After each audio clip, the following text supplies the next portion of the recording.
All right, hold on. Let me just look something up. How to be funny. Oh, would you look at that? There's a WikiHow article right here. That's good. Developing a sense of humor. Oh, Learn a yes. little about what makes you laugh. Probably funny stuff. I agree. Appreciate irony. There we go. That's my type of thing. Irony. You're a really cool person. Huh. I don't get it. Put yourself under the spotlight.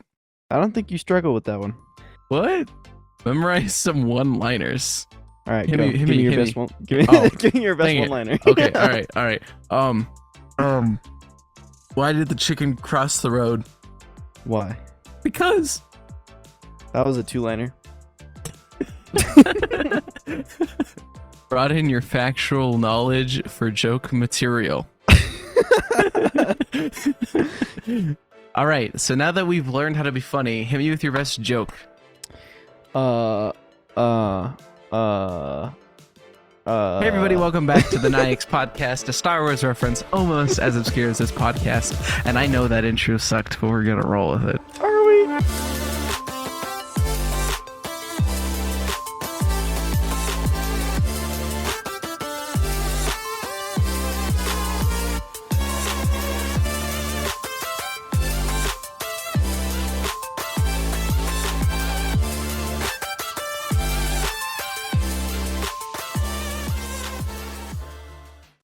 Well, finally, the Artemis 1 saga is going to be completely closed. Well, sorry, no, not completely closed, but it's going to be closed for now because Artemis 1 finally launched yesterday, actually, huh?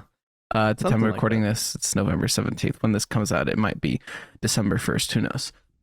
Hopefully it doesn't take that long. Yeah, no, I don't think it will. But That would be like almost as long as it took for that silly rocket to launch. yeah.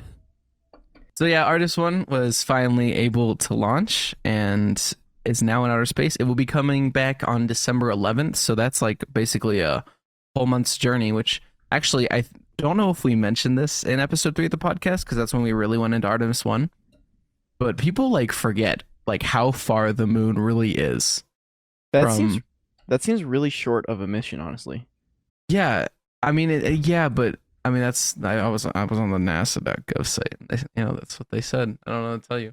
I mean, it's long relative to most travel that you might do in your lifetime, but also like that seems really short for a rocket like going all the way out to the moon and back.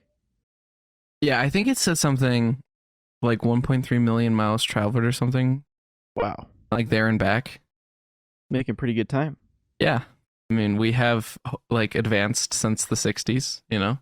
Yeah, even if only slightly on the space side of things, because we're just now going back to the moon. Yeah. But hey, I you know mean, what? we could have done it earlier. I just don't think we felt like a big necessity to. We were too busy building the space station and the Hubble Space Telescope, and now the James Webb Space James Telescope. Webb.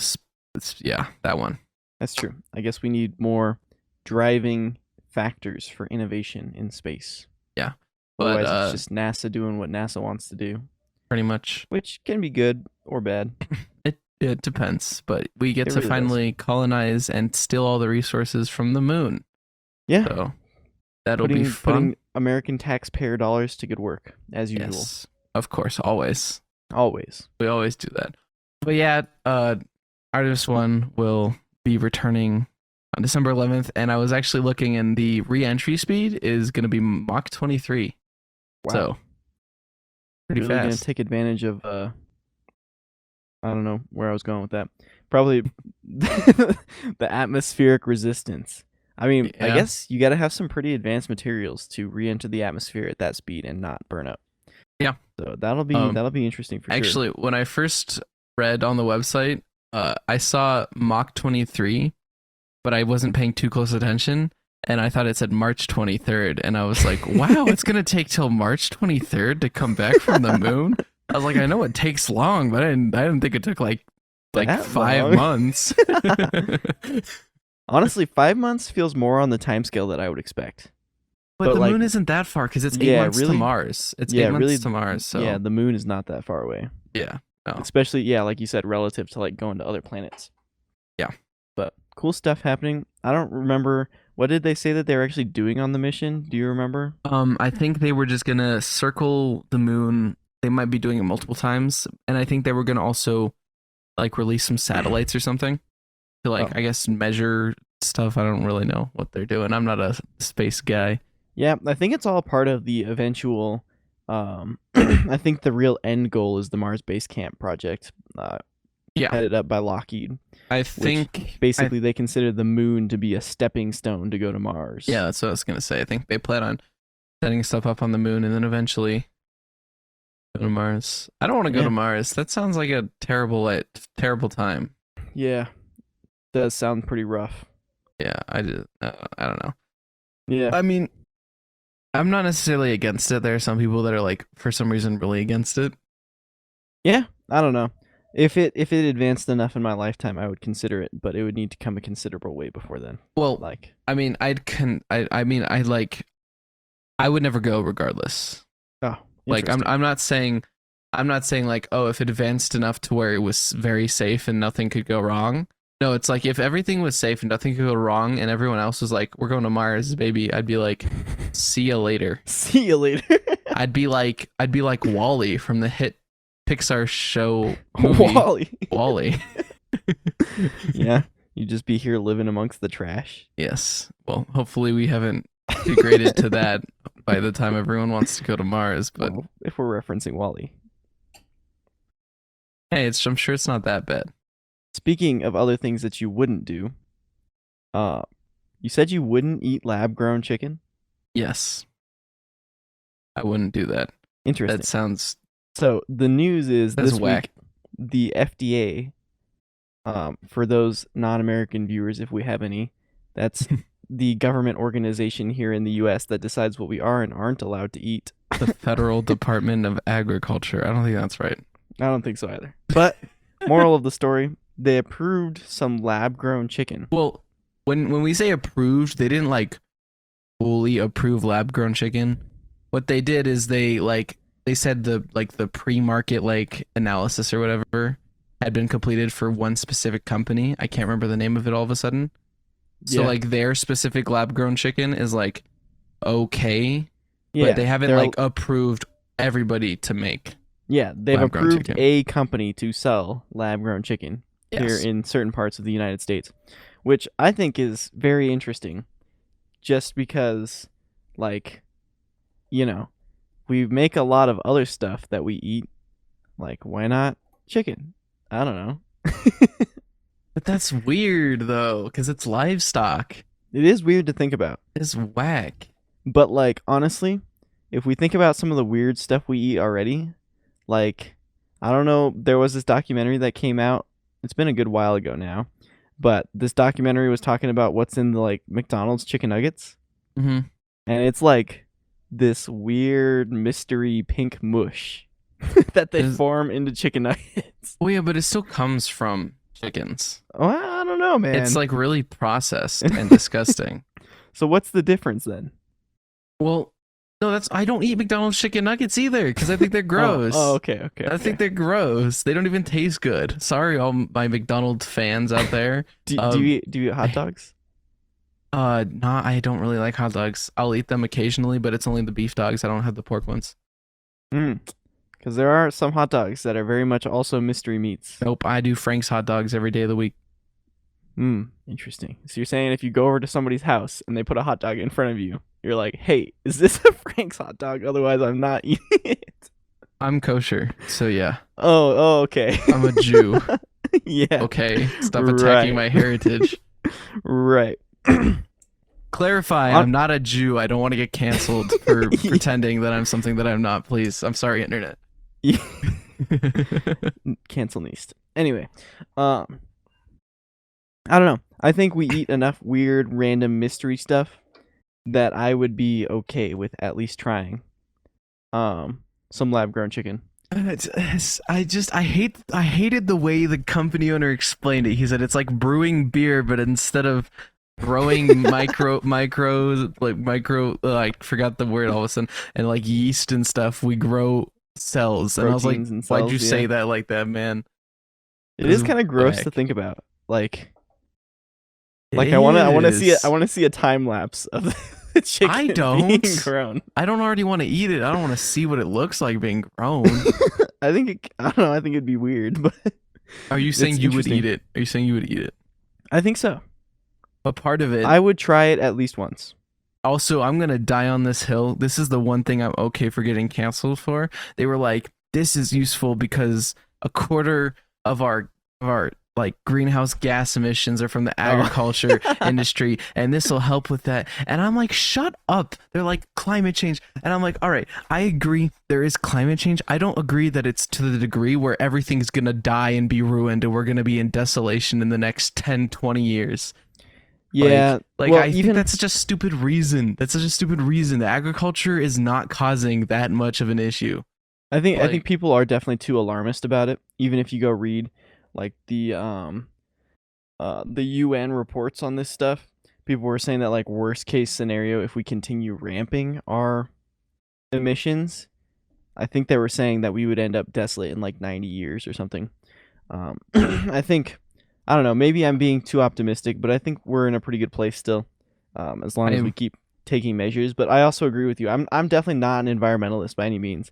This is not like, oh, I want to eat lab grown chicken because I think we need to stop having chickens. Like, this is just more like, I think it's interesting, and I think it would be different to try it. The article I was reading, the individual actually did try the chicken in a couple of different settings, and they said it actually tasted pretty good. Other than like there was a little bit of a texture thing going on. I think they described it as like it wasn't as springy as you would expect it to be. It kind of collapsed when you bit into it. oh, like salmon or something. Ew. So it would be a little bit like unsatisfying to eat, but I think if it tasted good, I think that's really good in concept. I'm a texture eater. I could never. Well, but I don't think that's their final version that they're bringing to market either, right? Yeah. It was just like something that's finally been approved by the FDA to sell for people to eat, right? So they're gonna keep improving on it. But I think, I don't know, it's interesting, especially in like cheaper chicken dishes, where it's like the flavor of the chicken itself is not an essential part of the dish. Yeah. It's more And- there to provide substance. And I guess also assuming that this isn't the most expensive to produce, it would also make it a lot cheaper compared to. I doubt that's going to be a benefit of it. I Chicken. highly doubt it's going to be cheaper than regular chicken. At least No, not at first. Well, no, not at first. But that's my point. Is eventually, if it's like mass produced and stuff, I don't see the general public still being up to that at this point, though. I did like what what they said though in the article. They were like, I think this was the boss talking again. He's like, this isn't vegan or alternative meat or vegetarian. This is chicken. This is chicken. But it's grown from cells. And I was like, thank you. Finally, an alternative that is still protein. Get wrecked, all you vegans. Nobody likes you. Yeah, it's definitely different, right? It's not like your typical environmentalist, oh, we need to be vegetable based, and I accidentally just ended the recording. we're back.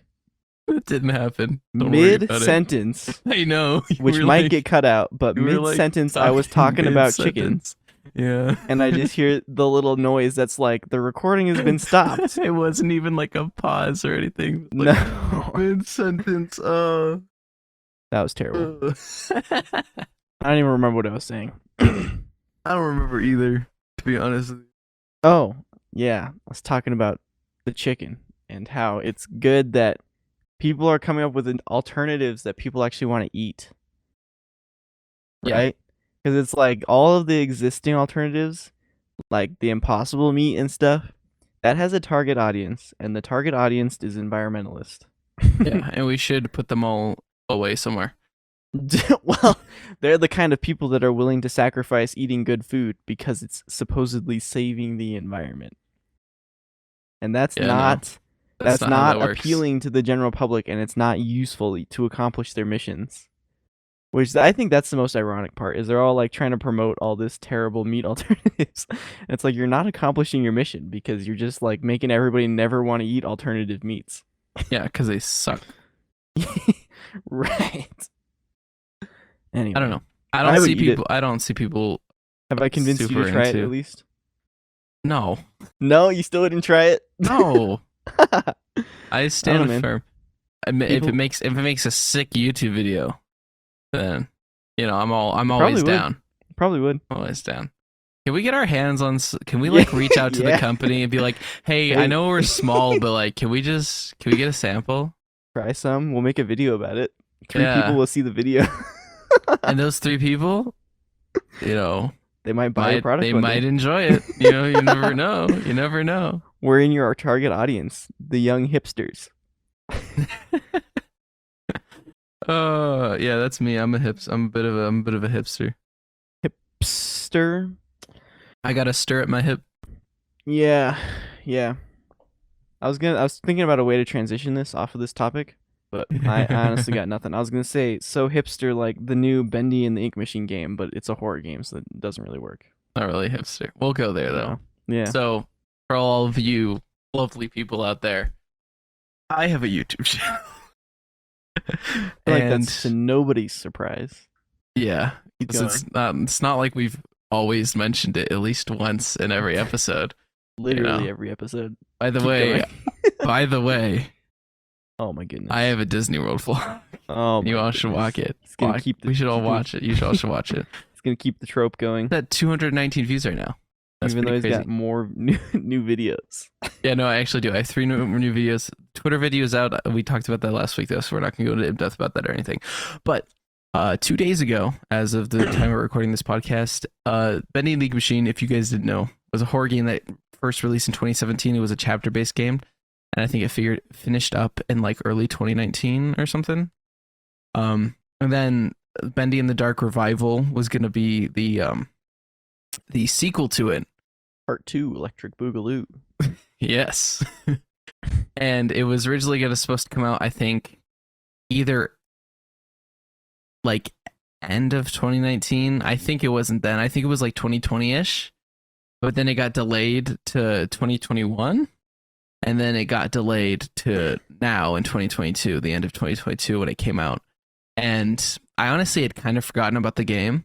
But then randomly on my YouTube homepage, like two weeks ago or something, I got Bendy and the Dark Revival official trailer.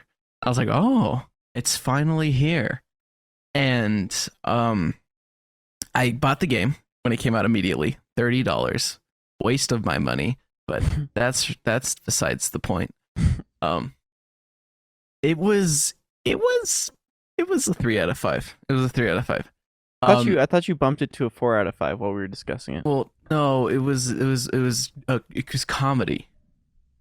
Oh, It was comedy. I said it's a 3 out of 5, but because I got to play Bendy Simulator, it's a 4 out of 5. oh okay. It I was didn't a- get the joke, so was it a kind of went joke. over my head. Wow, dude, I can't believe that.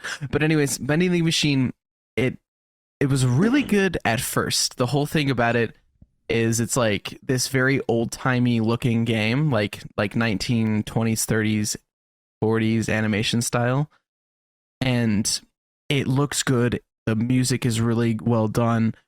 But as you start to get further into the game, a lot of complaints a lot of people had was they involved a lot of combat, and later on it was mainly combat that was what you were doing. And the mechanics for the combat system was really bad in the first game.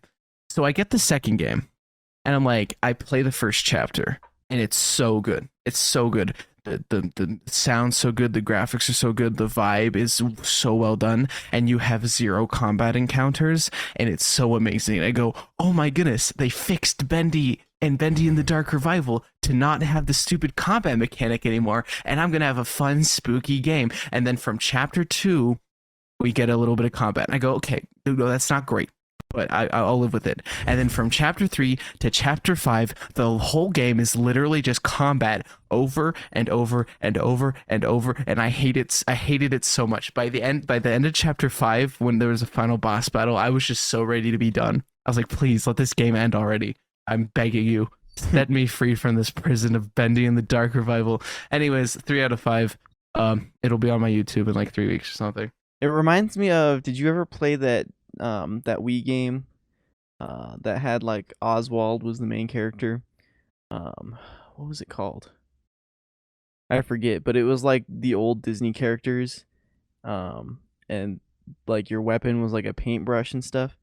You know what I'm talking about? No. Really? No.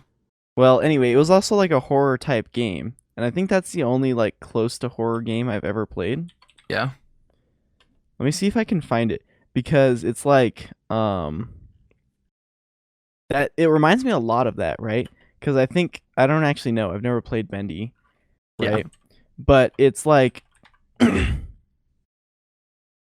got this same kind of like Epic Mickey was what the game was called. Yeah, I no, don't know if you've never ever heard heard of of it. No. Never heard of Epic Mickey? Okay. No. So from what I've heard about Bendy, it has a lot to do with this supposed ink machine, Yes. right? Which like I don't know. Based on the very little I know about the game, it has something to do with like the creation of these characters, right? Yes. And like turning them into like real like living characters, living in air quotes, because it's a game. Yeah. But that was basically what happened in Epic Mickey, right? Was that it was like these characters somehow by this special ink were coming to life, and it was like all of these villainous characters, and it's like you're going through this game and you're just like defeating villains and stuff. It was like an interesting game. There was a lot of jump scares and stuff in it, which was like a really big change of pace for me as a kid because I never really played horror games. Yeah. Like I missed all of the FNAFs and stuff. Unless you consider Minecraft a horror game, which like I definitely don't. I don't think anybody would. I mean, it's like scary the first time you play it, right? Because it's like it gets to nighttime and you're like being chased around by like giant spiders and stuff. That's But- not scary though. It was kind of scary to like Okay. All right. 10-year-old me, but Really? 10-year-old you was scared?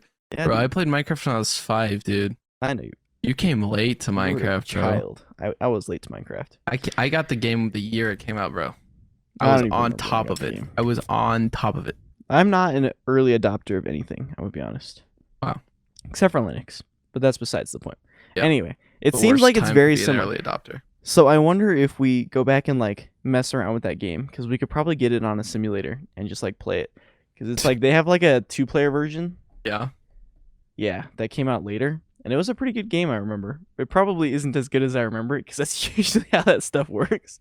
Yeah. But like, interesting that it has such similar concepts with like this magic ink Yeah. / ink machine, and it's like This- the whole point of that game is like you're using the paintbrush because you're like being able to like paint out the villains and stuff, yeah. which is it's interesting. Yeah.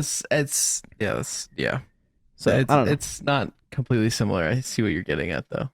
Yeah. So wait, Also, I don't know that I've ever actually played any like story based like horror games though. Yeah. So is it like an on rails adventure type thing? What do you mean? So like I guess the only like I mean, story based you have to follow a specific story. Like you can't stray from the path, really. Yeah. Yeah, pretty much. Like you do what it wants you to do. So There the only was- story based game I've ever really played, and I still haven't finished it, is like Jedi Fallen Order. Yeah. I'm only like halfway through the game. Does that game have multiple endings, or is that an on-rails game? I never played I it. think it's an on rails game. Okay. I haven't finished it though, so I don't know for sure. Also, I just remembered another rant I wanted to say. So, the whole thing with Bendy the Machine in the first game is that Bendy turns out to be the ink monster. They called him the ink demon, and he's like the main villain of the story. And how he works in the original game is what he'll do is he'll from chapters 3 to 5, because 1 and 2 is more like just still setting up the story and setting up like the character understanding how the player understanding how the world works, how everything's gonna work in the game. Mm-hmm. But from 3 to 5, Bendy is like this like his mechanics work, but he gets like at random intervals, he gets placed in a random location near the player, and then like just kind of walks in the area that the player's in, and they have to hide, and he'll walk by them, and then he'll eventually go away or whatever. And it's actually kind of spooky. He doesn't say anything. He doesn't do anything. When he shows up, this ink would like appear on the walls, and then you would hear this heartbeat, and then you would know, oh, he's here, And if he saw you, he'd chase you until you hid or, eventually got. Yeah. In the new game, Bendy speaks in this really edgelord voice all the time. He sounds, he sounds like the dude from Pirates of the Caribbean, Davy Jones, the squid Yeah. guy, the squid guy. Yeah. The way he talks, he slurs and like goes like, "You're the moderators." How like the squid guy talked. That's like how you define scary. apparently. But he's tough, super edgelord. It's super annoying. And Yeah. then the new mechanic for his character is that instead of him spawning in and then walking around where the player is, at random intervals, all of a sudden on your screen, there will be this like shaking animation. Everything will go black and white and it'll say the ink demon is coming. And then there's a timer for that. It's probably around 5 to 6 seconds. I didn't ever time it. And That if you sounds don't really get lame. in a hiding place before that timer's out, he just appears and then kills you. That sounds and- really lame. And it's so lame. It's so lame because you don't even hide from him. You don't know, because it's like you're just like, oh, he'll. I just have to hide before, and then he'll go away. Before it's like he's nearby, but I don't know exactly where he is. So either Yeah. I could keep going and try to finish this, or I could hide and try to wait it out. But It's if I that keep going, I might uncertainty run into him or whatever. Yeah, the uncertainty. that produces a lot of fear. It's just like that uncertainty. I think a good Yes. example of that is like, I'm sure most people here have seen Jurassic Park, but they're saying, I was reading this article the other day, and it was talking about how the scariest scene in Jurassic Park does not actually involve dinosaurs. I'm sure it's been a while since you've seen Been a while Jurassic for Park, me. Yeah. but once I start talking about it, you'll know exactly what I'm talking about. So there's this scene. Okay, so just like a little bit of backstory. Like basically, there's like a group of people, and they get kind of split up, right? And so some of the people are at like this resort that's being created. That's the whole idea. Is Jurassic Park? It's like they're creating this resort where people can go and see dinosaurs, right? Yeah. So like half of the people are at the resort, and then this guy and like 2 kids are like out wandering through like the woods on this island with the dinosaurs. And there's scary stuff that happens, you know. They have run-ins with big dinosaurs and with scary fast dinosaurs and stuff. But the scariest scene is actually just like uncertainty, right? So like what you get happening is they come up to this like electric fence, right? So initially they separated the enclosures using electric fences, but stuff went wrong and the electric fences got turned off. Mhm. And that's bad because if the big dinosaurs get out of the electric fences, then they're free to roam around the compound. And it's like basically moral of the story, like it's terrifying everybody that these dinosaurs are going to get out. And so the people back at the compound are trying to turn back on the electric fences, but the kids and the guy are out wandering around in the woods, and they come across one of the electric fences and they want to get to the other side of it. Well, they figure out that the electric fence is off, and they decide to start climbing it. At the same time, there's people at the facility getting ready to turn the electric fence back on. Yeah. So you just have this like incredibly suspenseful scene where it's cutting back and forth, and it's like you see these people climbing the fence, and then it's like it cuts away, and it cuts back to the people at the compound turning the power on, and it's like you have no idea what's going on. It's like, did they all Mhm. just die? Yeah. Of course, it's like a kids movie, so it's like nobody actually dies, but that's like the Yeah. scariest scene in the movie, and I think that's really interesting that you don't need something scary, you just need uncertainty, right? hmm That's Which really what creates fear. Which there is something scary because it's like the ink dim is coming, but But it's not uncertain, you know when it's going to be there. Right? Yeah. It takes all of the uncertainty for out this of it. for the new game. Yes. Yeah. So I mean, it randomly happens, but you know, oh, he's not coming for me. I just have to hide in this certain amount of time, And I and think then I don't die. the bad part about that too is when once I think after it might be scary like the first couple of times or like Yeah. up until you die for the first time. Then once you die for the first time and you know what happens at the end of the timer, it's not scary anymore. It's just like, oh, I gotta hide or else I have to restart. You know, it's Yeah. more of a pain than it is scary. Actually, when it first happened, I was like, I still thought they were doing the old mechanics where he'd spawn in and walk around. Mm-hmm. And I was like, whoa, they really revamped the animation for this to make it such more suspenseful. And then So and then later I realized, oh, just kidding. They made it really boring now. Yeah. And then it actually just got annoying because I'm trying Yeah. to do something. And then it's like, oh my goodness, of course I have to hide. And then sometimes you'd be somewhere where there weren't any hiding places immediately nearby. Yeah. So you'd be sprinting over to the closest hiding place and you know where it is, and then you don't make it, and then you just die, and you're like, there wasn't even anywhere to hide. If he had spawned in and been walking around, at least I could have gotten like distance. You would have thought there was a chance. Yeah, I would have thought there was a chance. But then this, I'm just like, okay, well, I'll just die. It's fine. I just auto saved not too long ago. Yeah, I don't have enough time to get back to the redo this, whatever. Yeah, and it ruined. It did kind of pull me out of the experience a little bit when I realized what was going on. Yeah, so I was like, I was like, what's the point? That sounds lame. It does make me interested to try the first one again, though.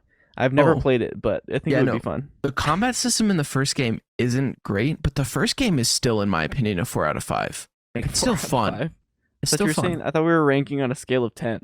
No, we're doing out of 5. Oh, we're cool here. We're cool here. So it was a 3 out of 5, not a 3 out of 10? No.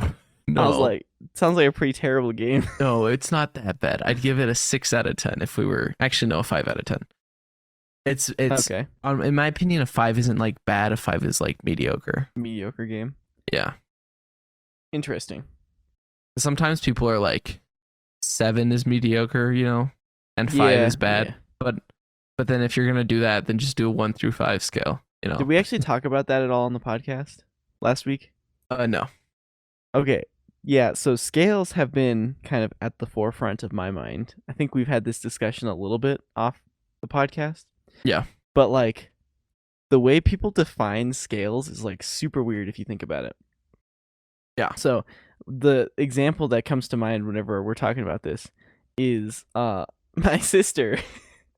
She asked me, how weird do you think somebody is on a scale of 1 to 5? And I was like, hang on. Like, first of all, like, define weird. Second of all, define weird on your scale of 1 to 5. Yeah. And she's like, oh, well, like, 1 is, like, boring, and 3 is, like, normal, and 5 is weird. I was like, wait, really? Because it's like, in my mind, whenever I say 1 to 5 weird, 1 is not weird, and 5 is weird. Yeah. So, like, if somebody's normal, they're a 1. Yeah. You know, that's what I would assume, too. That's weird that it's normal as a 3. Right, but we didn't have that discussion initially, right? So she was like giving me examples of people. And she was like, this person's like a 3. I was like, they're like totally normal. She's like, yeah, I know. That's why they're a 3. I was like, what? Yeah. Anyway, scales are weird. So you should Scales are weird. Ask somebody about that. Just do it. It'd be funny if you just go up to somebody and you ask them. Well, ask them how weird you think somebody is on a scale of 1 to 5 or 1 to 10 without defining the scale, and you will get a very unexpected answer, I think. Yeah. Just because we all define weird differently, and we all also define the scale differently. Yeah. Because I asked you, I was like, is being weird a good thing? And you were like, no. At least that was my interpretation of your response, right? Is that it's bad to be weird. Yeah, pretty much. And then I was like, but define weird. Yeah, and my definition of weird was, it wasn't somebody who's out of the box or different. It's somebody who is like generally accepted to be like somebody who has like, you know, maybe somebody who's like on like drugs or something. And you're just like, this guy's just weird. Like, I don't like being around this person, you know? That's not at all how I define weird. That's like my interpretation of weird. Like, weird is like generally like accepted by everybody, that this person is just like someone you don't really want to hang around. Right. That's not how I define weird, though. I define weird more like not normal, right? The literal definition is like not normal. Yeah. So like, if I consider normal to be average or boring, then being weird is a good thing in my mind, right? Yeah. Because it's like, if you're weird, that means you've got interesting characteristics about you. Mm-hmm. And that's a good thing in my mind. We should all have stuff that defines us. Yes. So I don't know. It's an interesting exercise. You should go try it. Mm-hmm. But yeah, my whole thing was, I don't think that a person's characteristic that defines them is part of being weird or normal. Yeah. Because I don't think you're weird just because you like to do things or you enjoy something that most people wouldn't. As long as that thing you enjoy isn't something that I think is weird, you know, like drugs. And that's a super arbitrary scale. And it's like, the more you pick apart somebody's interpretation of it, the more you realize that it's like, they don't also have a solid definition. It's kind of fluid, right? Because it's like we make up these own definitions in our head. Anyway, enough I nonsense I and will say though, rambling. But for all you in person though, when I see you, if you say something and I like as a joke say that's whack or that's weird champ. Weird champ is a Twitch thing, so if you don't know, if you never knew what that was, you know now. Um, I'm not saying that in the sense of you're a literally person that weird. I don't want to be around. Yeah. That's more in a joking sense. Let's just clarify that. I have noticed that you've never actually said weird before. No, I always go that's whack. Yeah. You won't say the words that's weird. No.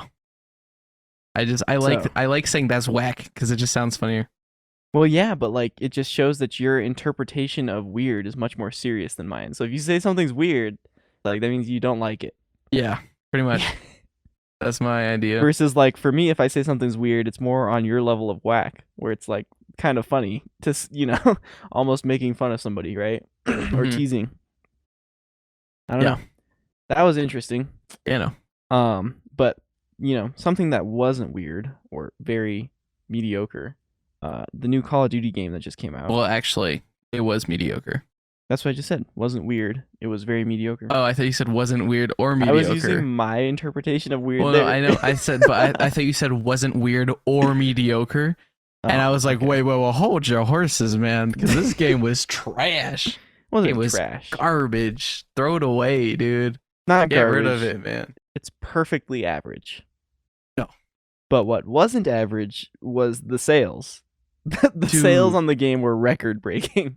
And I think it's mostly just because the original Modern Warfare 2 is such a beloved game.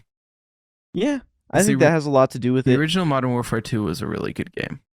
The That was when Activision was a decent company. Yeah, so the reason I wanted to talk about this topic was actually that because I came across an article that had a very pessimistic outlook on it, and I thought it was interesting.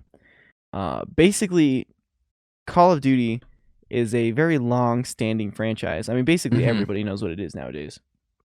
Yeah. But there's a lot of like problems around it recently. So like they have their that company, is it Blizzard Activision is the company? Yeah, because Activision bought Blizzard or the other way around. Something like that. It's a company now. It's one company now. Yeah. But Blizzard in particular is known for having poor workplace environment. Also, I feel like we should bring this up. They've also had a lot of yeah, Activision bought Blizzard, but Blizzard also recently has been getting a ton of like sexual assault charges and stuff. Like the CEOs or like just stuff like that. Yeah, Like so Blizzard is in the gutter right now, man. So they're known for being kind of a poor company, right? They've had kind of poor recent entries to Call of Duty franchise as a whole, right? Mhm. Like I bought like Call of Duty Black Ops 4. This is kind of old news now, but I pre-ordered that. That was the last game I will ever pre-order. That game was so bad. Dude, the battle royale that they released, dude. In addition to that, this game is now $10 more than it was last year. It's $70 instead of $60. Oh, really? In addition to that, they have aggressively been implementing microtransactions into the game to get even more money out of their users. Mhm. And in spite of all of that, they broke records for the number of sales on the game that is just mediocre. And people are buying the transactions too. People are buying the microtransactions too. This So is they're literally this is literally EA, but they're not getting as called out for it for some reason.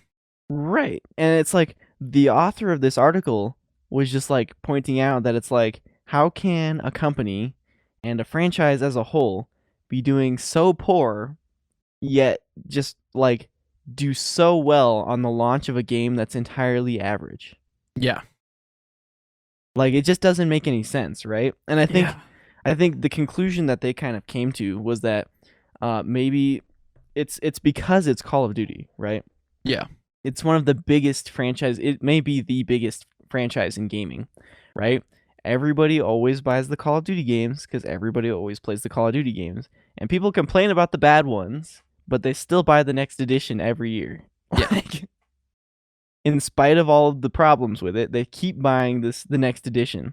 And it's like, I think the interesting thing that they pointed out was that they have become kind of the gold standard for franchises in games. So you'll notice a lot of smaller franchises trying to copy the Call of Duty model, which is extremely unfortunate because basically they just copy paste the same mechanics throw some different skins and some different colors and call it a Yeah. brand new game. Actually, I got a game that's basically a Call of Duty ripoff, and I played it once because it looked interesting. But then I was like, this is just Call of Duty, and I don't like Call of Duty, so I haven't played it since. It was called, I think, Shatterline or something. And I'm Yeah, like, yeah, it's Shatterline. And I was like, it's just Call of Duty. It's just Call of Duty, but I but think it's free. just sad to see that the gold standard for franchises is not implementing new mechanics. Hmm. They're not significantly changing the game in any way. They're not adding anything new. They're just slightly better graphics, different skin sets. Uh, I mean, I guess they came out with like sort of a new game mode a couple years ago with Warzone, but like Yeah, but that's what all developers strive to be is Call of Duty, and Call of Duty has got no originality or new or uniqueness to it. no. I'd actually argue, and I mean, there are a few games that have come out that have been really, interesting. Like, oh, that's never been done before. But I would argue one of the only like large gaming franchises, like well, video game companies, I should say, that actually does new things is Nintendo, and even then, they have a lot of issues too. Yeah, Like, but I mean, even if you look at their franchises like Animal Crossing, it's like it's the same game over and over again. yeah, I give Animal Crossing the pass though, because And it's like because it has that's good one of those music. franchises that's just so beloved by its user base that it's just they don't need to change it. They can keep making money off of selling the same game over and And over again. Animal Crossing was good though. I mean, the It new is one, good. the new one, the new one was really good. I didn't Yeah. play it, but I watch people play it because I don't have a Switch. But it's unfortunate that we continue to buy these games in my mind that aren't unique. Like when Minecraft came out back in the day, that was like a revolutionary game That was concept. completely, It different. completely changes the gaming industry, right? Hmm. You look at like uh Breath of the Wild when it came out, right? That's one franchise that I will give Nintendo credit for is they have been doing different stuff with Zelda. Oh, dude, Um Zelda, cuz the original games were every game. very much on rails, but now they've started messing around with more of the open world models and the Yeah, story building models. And yeah, but I'll give them but credit for that. Ocarina of Time, bro, and Majora's Mask, bro, they're so good. They're so Yeah. good. So like it's cool to see new stuff, right? Also, come on, Odyssey, man, Odyssey, man. I don't know. You know, Maybe I'm too optimistic to try and get the point across here, but I think the way the article concluded was talking about, like is Call of Duty too big to fail? Is it never going away? Right? I feel And it's like like, that is a big issue. Is yeah. that it really is too big to fail. Like even when they have games that suck, like Black Ops 4, Yeah, they people bounce still back. come back and buy the next They game for bag some the buy reason. the next one. Cold War was so buggy and so bad. I remember too. I haven't bought any And games since Black Ops 4. I was so and mad. and Battlefield has not been a competitor for like the past decade. No, yeah. Like the new 20, like either it was the 2077 game or something. Um, So bad. Battlefield. was it? I think you're mixing up a couple of games there, but I know which game you're talking about. Whatever the It newest was entry in the Battlefield it series is. was Battlefield. Was it 2042? I don't know. Some futuristic year It was a futurist. I got the 277 from from Cyberpunk, so I know Cyberpunk. I that. know.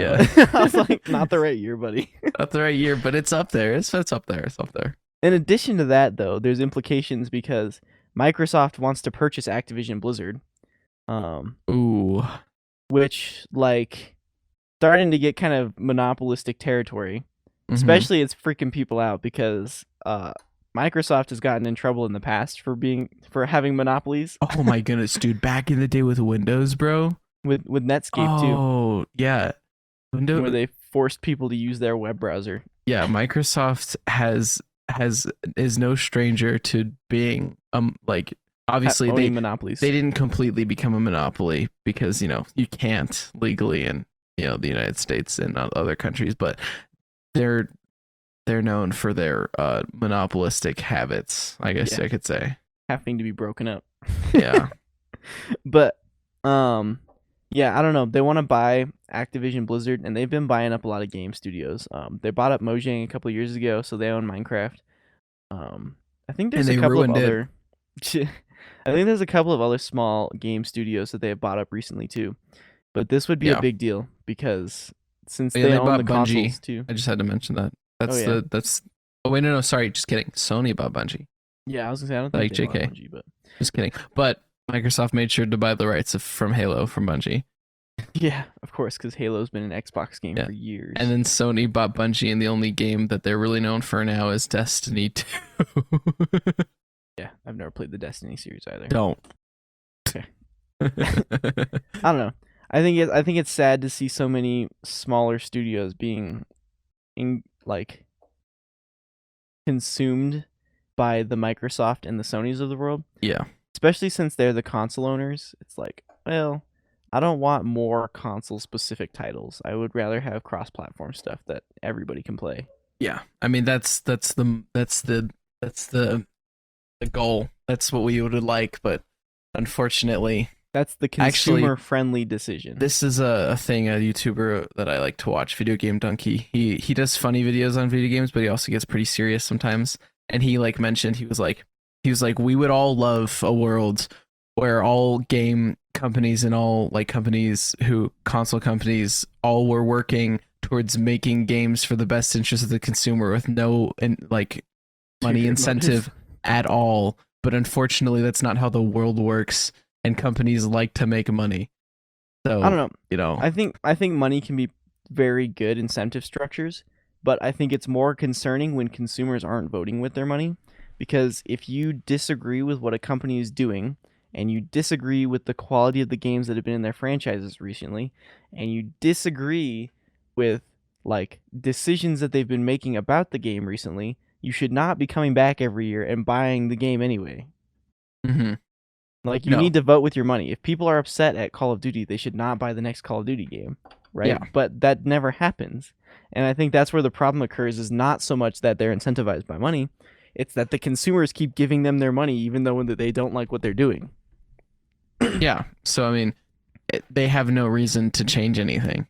Yep. Even if you say, "Hey, can you guys change something? Here's $70." Here's $70. They'll be like, "Thank you for the $70." No. No. Yeah, why would we? Why should we put the effort and the time and the money into making a new and unique game when we can just sell you the same game as last year and not have to put any more effort in?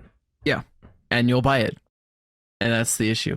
You know, it really comes down to just like as a whole, I feel like, and there are not all companies are the worst, but it seems there are a lot of companies that just, you know, they just like to squeeze the grass to the consumer, which is leading into another thing I wanted to talk about, which was Adobe.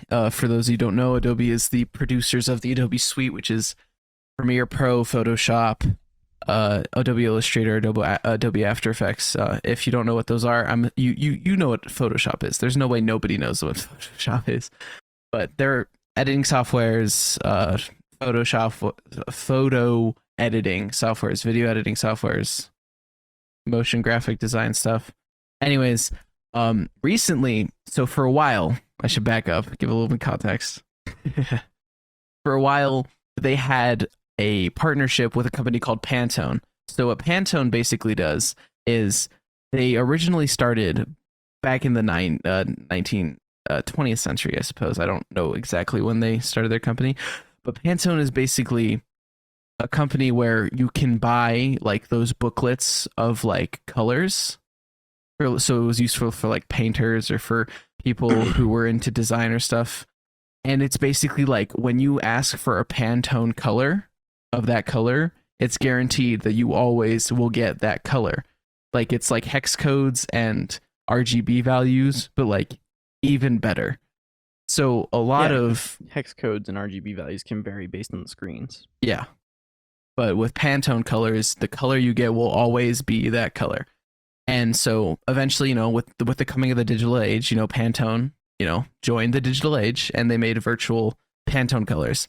And for a while, the Adobe Suite had a partnership with Pantone where if you had, you know, access to the Adobe Suite, you had access to the Pantone colors, which was super nice. But then all of a sudden, out of the blue, like a week or two ago, I think it actually might be 3 weeks at this point, Pantone came out, and Adobe came out as well. I don't remember who exactly started it. And they said, we are ending our partnership with Pantone, is what Adobe was saying. You will no longer be able to access Pantone colors through the buying of our suite, they said. But they said legacy files will be okay. So if you have a file where you use Pantone colors, the Pantone colors will still be there and you'll be okay. But then people went into their legacy files, to their old files, and they started seeing everything that was supposed to be colored in black and white. Ooh. So they lost their colors in their files. That's a mega oopsie. And then Pantone, by the way, everybody, it's $52 a month for the entire Creative Cloud suite, I believe, which is absolutely insane. Because in 2 months, that's over $100. That is, anyways, Pantone came out and they said, we are now charging a subscription fee of $15 a month to use Pantone colors with Adobe suites. So now, on top of the $52 to get the entire Adobe suite a month, you also need to pay an extra $15 to get access to the Pantone colors. And the issue is, it's like, what are you going to do? How do you protest this? Because there's nothing quite like Pantone, where it's like, when I ask for this color, it's this color. And also, Pantone is the industry standard. It's not like you can go out to some other company or some other brand or whatever and get their color schemes and then work in the industry if you have like some sort of professional job, and they'd be like, here's this random company's color scheme, this is the color I want. They'd be like, we don't use that, that's super obscure. So it's like, how do you protest again? Because it's like, you can't just not give them your money because you need access to their library of colors. Yeah. And I think the unfortunate thing is stuff like that does not hurt the industry. It hurts the individual creators who are trying to make stuff. Mm-hmm. That's the sad thing to me, right? Is it's like companies are gonna be like, oh, you need a little more money from me? That's fine, whatever. It's like we make so much money off of using your software anyways, it doesn't matter. Yeah. So it's like, it doesn't hurt the industry. It's anti-consumer and it's anti-individual is all that it is. Yeah. And that is really unfortunate to hear more of the creative industry going that way, because the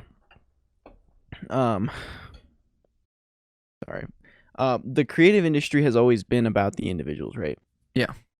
That's like what it's known for. Like, you come into the engineering industry, for example, and it's like, you're not going to have access to all the software unless you work for a company, right? Because it's like, it's typical to see $1,000 licenses on stuff, which again is not a big deal for large companies, but is extremely cost prohibitive for individuals. Yeah. So it's just like, I don't know.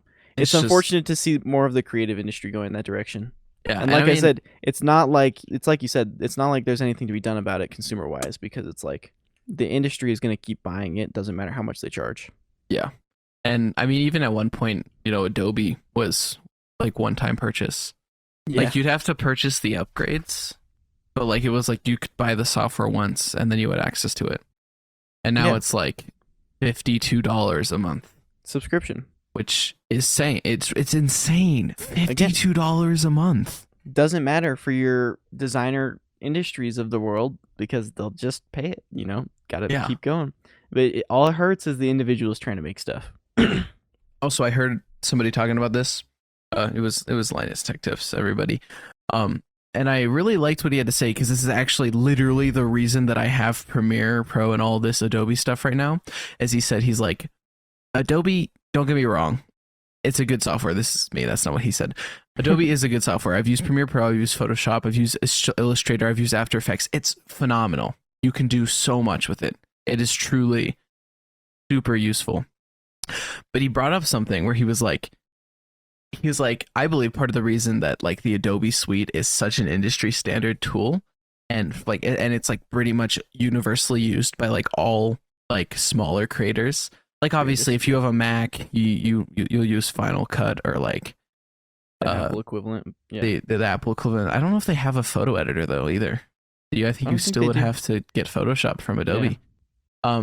He's like, they offer these amazing discounts to students, and then all of a sudden you learn how to use this software and it's affordable, and then you're no longer a student, but you are fluent in this software, Mm-hmm. So what are you going to do? You're going to go learn another software? No. You're going to spend time and waste more of your time, Relearning software. relearning another software?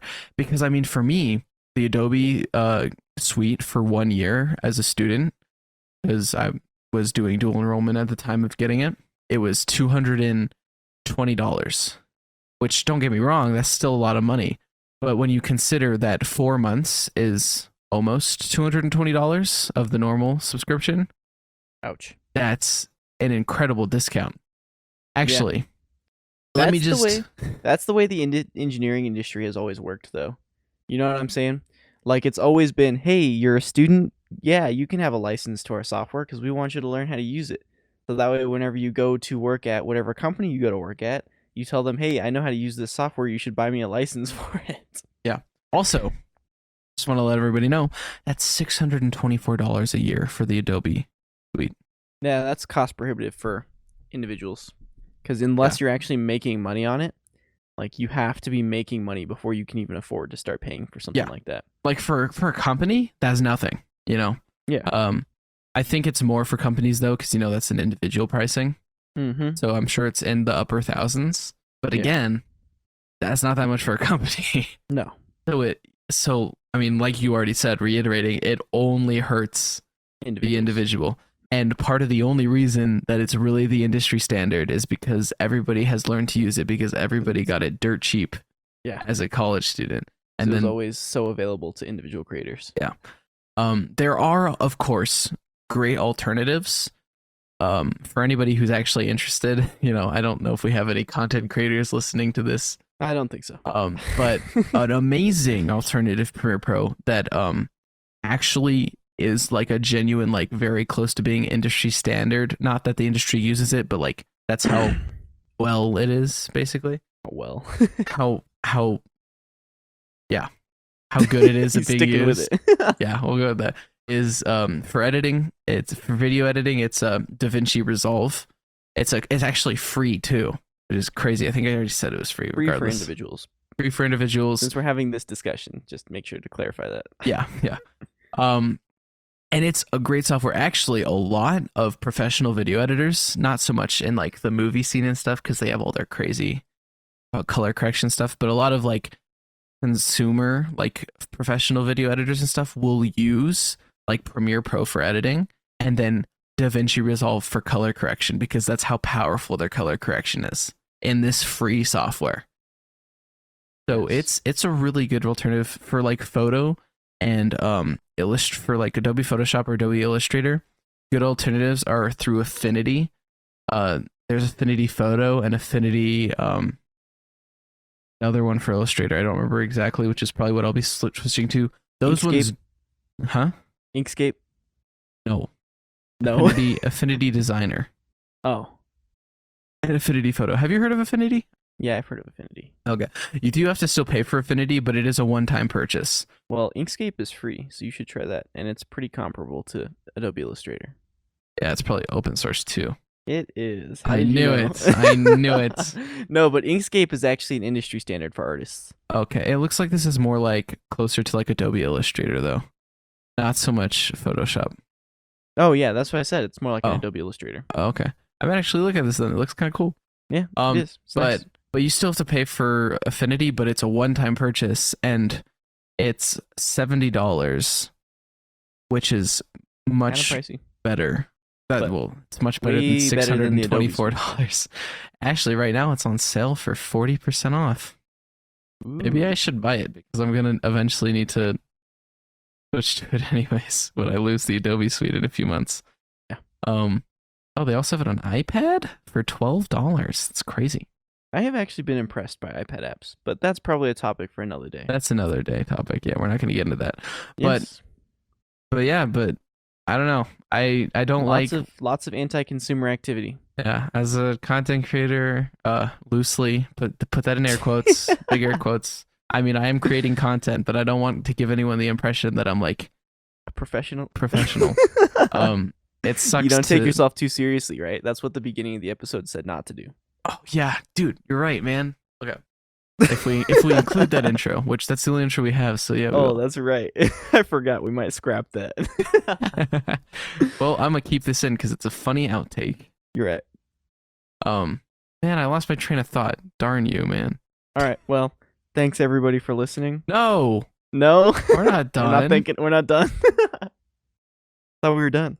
Oh, okay, whatever. Oh, okay. Wait, We I are do done. want to let you all know, guys, He had to do it. because my merch is gonna I ordered some of my merch. It's gonna be here by Monday, by November 21st. So that's pretty exciting because I'm gonna be wearing it on the Christmas special episode of the podcast. It's gonna be pretty lit. Yeah, that's a terrible word to use there, but It's gonna be what it is. pretty fire, my guy. Oh my Flames on goodness. flames, It dude. just gets worse. Dude, Am I allowed to end it now? No cap on a stack. Can I end it now? It's gonna look bussin'. That's Oh not my even that's not even goodness. relevant because that's food. But Am I good to roll the outro now? thank you guys so much for listening What? to this episode. I wanted to do it. Okay, go. You better cut that. No, it's funny. Not funny. Didn't laugh. Donkey Kong. Thanks everybody for listening. Been a bit of a wild ride. Talked about some video games. Talked about some lab grown chickens, not Yeast. Actual lab grown chickens. I'm cutting that. The Artemis 1 rocket launched, and go ask somebody how weird you are on a scale of 1 to 10. It'll start an interesting conversation. But we might be back next week. I don't think we've I decided don't know if we'll yet. do that because it's Thanksgiving week. It is Thanksgiving week. We may or may not have an episode out next week, and if we don't, we definitely will have one out first week of December, right? Don't do this to me, man. Yeah, 100% guarantee there. Oh no. 100%. How about this? 100% money back guarantee. So if it's not there, you get a refund. And they haven't paid anything, so the refund is $0. Exactly. See? Smart. Just don't read the smart. fine print. Anyways, we'll see y'all later. What?